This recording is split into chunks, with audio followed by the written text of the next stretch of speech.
Katie's point about, the idea that no one's forced to attend a charter school. When charter schools destroy a public school system, or when they severely weaken it, that starts to pose a real problem. There was a long form article in the New York Times about a year ago about charter schools in Detroit, and largely spurred on by Betsy DeVos, who is now our Secretary of Education. Charter schools in Detroit were allowed to be chartered by organizations that had little expertise in education, and there were allowed to be far more of them than they had students to support. And so charter schools were closing left and right, and this article interviewed a couple of students, middle school students, who had been to 7, 8, 9 different schools already. And the other problem with the assumption that any school is equally good is that when your neighborhood public school closes due to lack of students and you're forced to go to a school that's an hour and a half away, that is not an equally good choice, and it's not a choice without a trade-off. When every choice is bad, choice doesn't matter. That is the risk we run if we design a charter school system in Nebraska without taking some real serious consideration about the risks and about where it's been done badly. I would advocate that instead we need to take what's good in charter schools, put them into our public school system, and retain the oversight of elected school boards, which is really critical.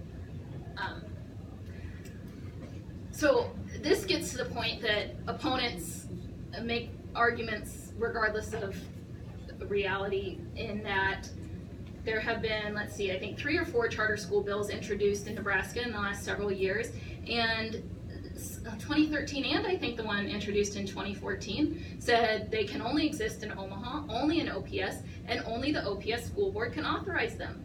So as Ann was just talking about Massachusetts, that was, I don't know why OPS and the school board members were necessarily so against them. They were the ones that decided whether they'd open or not.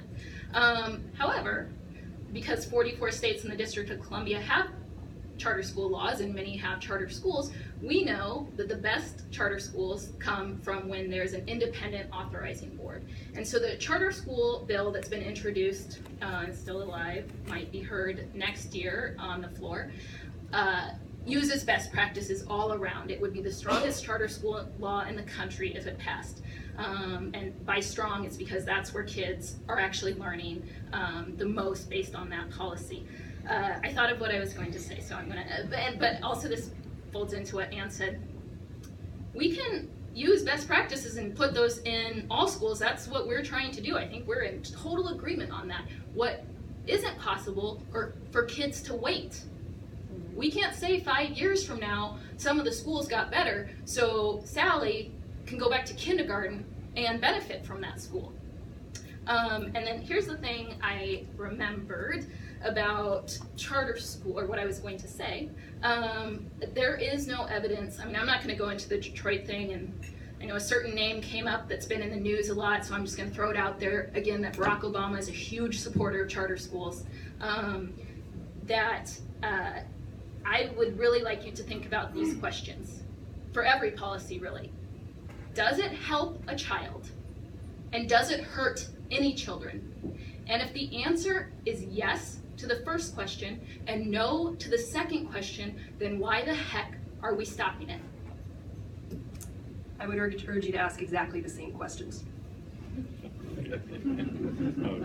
Lots of questions you're going to be asking. Okay. Next question. Success Academy has been sued for systematic discrimination against special needs students. This was in New York, January 21, 2016. How can special needs students be protected under the charter system? 15% of kids in Success Academy qualify for special education. I want to go back to the fact their parents had a choice. They could have gone to the zone school or they could have gone to Success Academy. Every parent also has a choice to pull their kid out of school unless they're in the only school option they want. I am not familiar with that lawsuit, so I can't speak to that, but I can speak to the fact that, well, I guess, again, parents can choose. We are up against the law if you're fighting for poor families and kids and going against all these entrenched interests I talked about, but not as an excuse. But I'll tell you what should be happening in Nebraska right now is there should be a lot of civil rights complaints about the educational opportunities we are giving kids based on their race and income, and what educational opportunities they aren't being given. And going back to that grade freezing issue, that's a civil rights violation, telling kids to stay home from school. So there's all kinds of legal challenges that could be and should be happening. And in a lot of states that have more school choice, that's how they got there, is people started suing because they were being denied an equal quality education, and the courts often, and the US Department of Education agrees. This is a really widespread problem in charter schools across the country. There's a tremendous amount of discrimination that occurs, as I mentioned, in the application process and in counseling students out of staying in charter schools if they don't fit a certain mold, and frankly, if they're going to be more expensive to educate. So I'm not an expert on that lawsuit, so I won't comment on that, but I will say that there was a different lawsuit in New Orleans where following Hurricane Katrina, the city essentially did away with its public school system. They now have only charter and voucher schools, private parochial schools, for all intents and purposes. And in New Orleans, there was a lawsuit because there was no elected school board, and because charter schools individually choose which students they will serve, there was no entity making sure that students were in school at all. So when many students, in particular special ed students, got turned away from one charter school, there was nobody to make sure that they had another alternative to go to. They would get turned away from one charter school after another. Some students were out of school for as long as 4 years. That's how long it took this lawsuit to resolve. And what the lawsuit required the schools in New Orleans to do is to set up a system that looks an awful lot like a school board to track where students are and make sure that they're actually being educated. So instead of blowing up what works, I think we should make improvements where they need to be made, but take what's working about our schools and run with it. Can I respond to that really quick? So I think I mentioned that I lived in New Orleans. I went to college there right up until Hurricane Katrina happened my senior year. And that really did inform my views on this issue very much. I worked in the schools, I volunteered, I would go tutor kids while I was in college, and I had 2 or 3 kids that I would go once or twice a week, and more than once I'd show up, and in this case he wouldn't be there anymore and they couldn't tell me where he was. So this idea that kids are being failed by the system, it happens in all systems unfortunately, but I can pledge to you right now, as hard as I fight to make school choice available to families, I and the people I'm sure that I work alongside would agree, will fight to prevent schools from operating that do these things.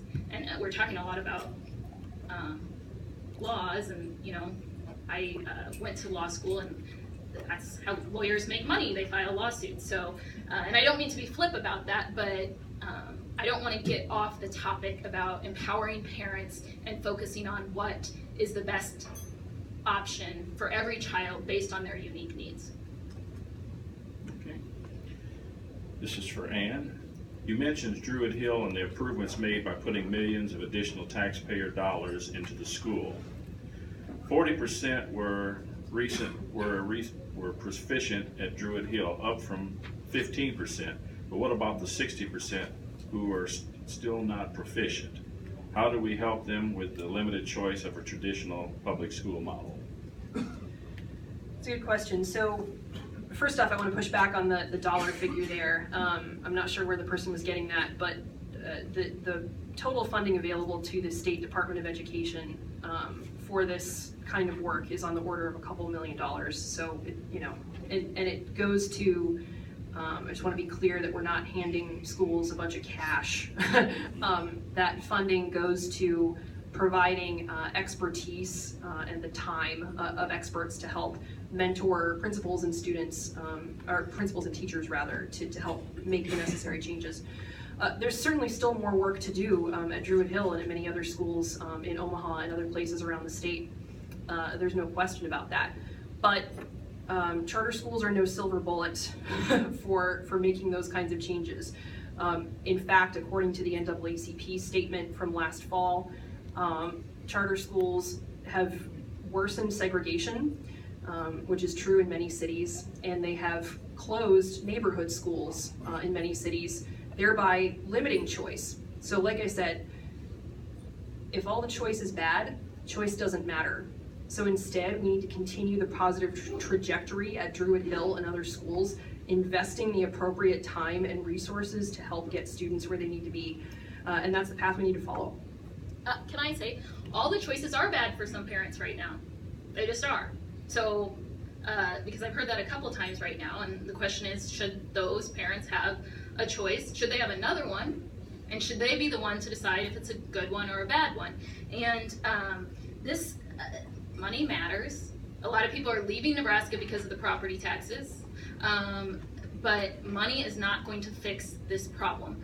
We have to adopt policies and practices that have been proven to work for kids outside of giving them more money, or it's not sustainable. And I don't know if this is out of format, but I would love to know, Anne, how much, so Nebraska spends about $12,000 per student right now. How much money would it take to guarantee all kids are proficient in reading? How much should we spend per student?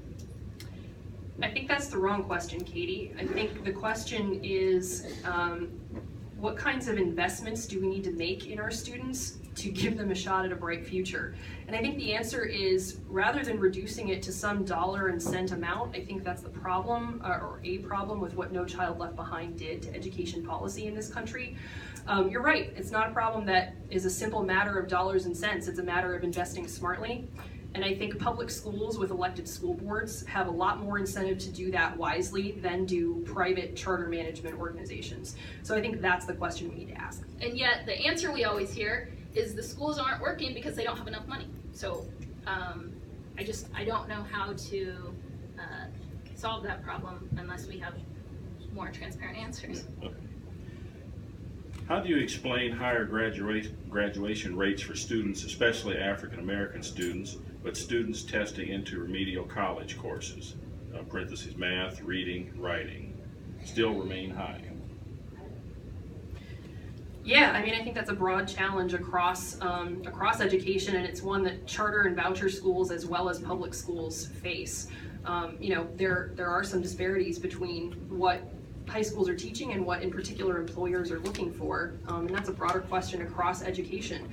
I think the answer is that we need to, focus on college readiness, and something that OPS is doing really well is with these aggressive school improvement plans that I mentioned. They are raising standards. Katie mentioned high expectations and no excuses at one point, and those are a couple of buzzwords that we hear a lot in sort of school reform type conversation, and it's hard to know exactly what they mean. To me, high expectations mean that we believe every child has the potential to succeed, and we're going to invest in that child until they achieve success. And that's what we need to do. I mean, it's not an easy question with an easy answer. I can tell you that it's a challenge faced by both public and private and charter schools, but it's something that we're working on, and something OPS in particular has greatly improved over the last 10 years, as I mentioned.